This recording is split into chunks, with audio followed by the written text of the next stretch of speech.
Sa gitna ng usaping magkakaroon ng cabinet revamp, kasalukuyan daw na ini-evaluate ni Pangulong Bongbong Marcos ang kanyang gabinete. Kasabay niyan, pinagsusumite ni bagong DOTR Secretary Vince Dizon ng courtesy resignation sa mga opisyal ng ahensya. Narito ang agenda report ni Pierre Pastor. Hindi pa masabi ng bagong upong Palace Press Officer na si Attorney Claire Castro kung may magaganap na balasahan sa gabinete. Pero may isinasagawang evaluation na raw ang Pangulo. Kasi every time, kailangan naman mag-evaluate ng Pangulo eh. Kung kanyang mga secretaries, cabinet members are doing well for the government, for the people. So, pag nakita po ng Pangulo na, oops, mukhang hindi ito makakatulong, we have to find a new leader, and it's for the people. Pero as of now, wala pa po talaga. Nilinaw ni Castro na hindi bunga ng evaluation ang mga naganap na pagbabago sa gabinete.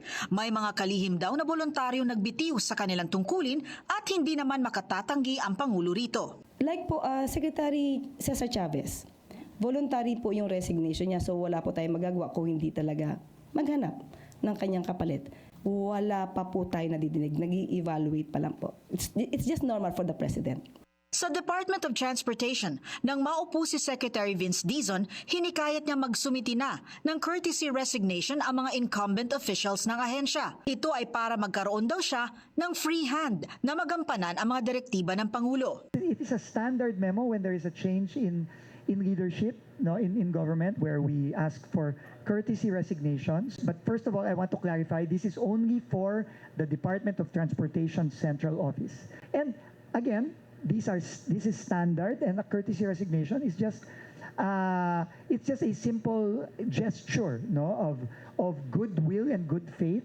Sa Presidential Communications Office naman, bagamat hindi pa nanghihingi ng courtesy resignations, ang bagong upong hepe na si Jay Ruiz, sinabi niyang may magaganap na mga pagbabago sa departamento. Maaaring may ma-retain, maaaring may mawala. So, hintayin po natin kung ano yung magiging order ni Sec Jay Ruiz. It's Secretary Jay Ruiz who should be answering this. But I believe that we will be proactive in the performance.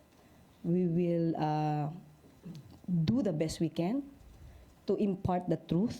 Sa loob ng 3 taon ng Administrasyong Marcos, pang-apat na si Ruiz sa naging pinuno ng PCO. Pero nilinaw ni Castro na hindi naman daw nagreklamo ang Pangulo sa kanyang mga naging opisyal. Para sa agenda, Pierre Pastor, Billionaire News Channel.